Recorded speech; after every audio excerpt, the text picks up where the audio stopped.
salam sejahtera sekalian, dan terhormat Bapak Kasat yang kami hormati, Irjenat, Pangkostrat dan Puskesmas beserta seluruh PJ Mabsat yang saya hormati, Forkopimda dan Partai Politik Provinsi DKI Jakarta.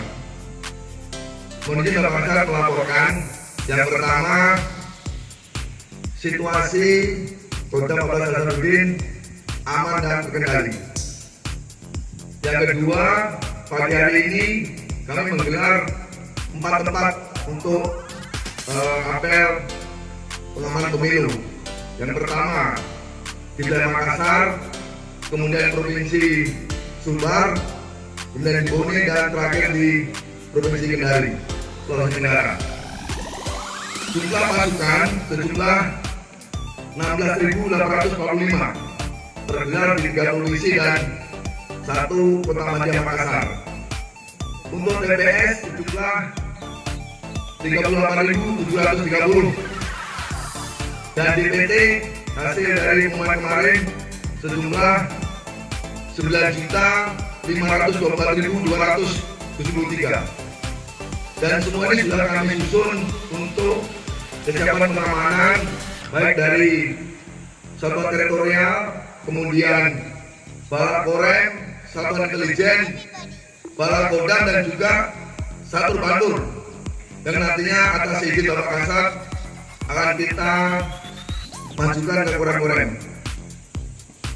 Kemudian kegiatan sudah kami laksanakan.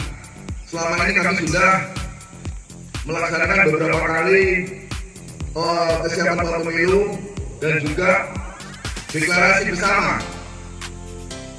yang mana dalam deklarasi tersebut kami membuat logo biar rukun menuju pemilu aman, nyaman, jujur dan jurdil, dan sudah disepakati oleh seluruh Forkopimda jajaran ketiga provinsi.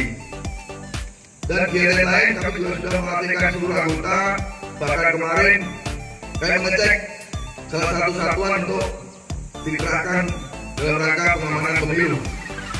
Dan yang terakhir, kami sudah membuat buku saku pemilu buat masyarakat dan sudah distribusi pada anggota.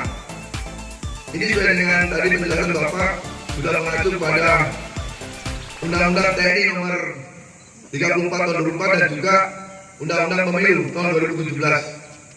Dengan harapan prajurit di lapangan berpedoman terhadap buku yang kita buat dan mampu melaksanakan tugas secara optimal. Demikian yang kami laporkan. Mohon arahan. Wassalamualaikum warahmatullahi wabarakatuh.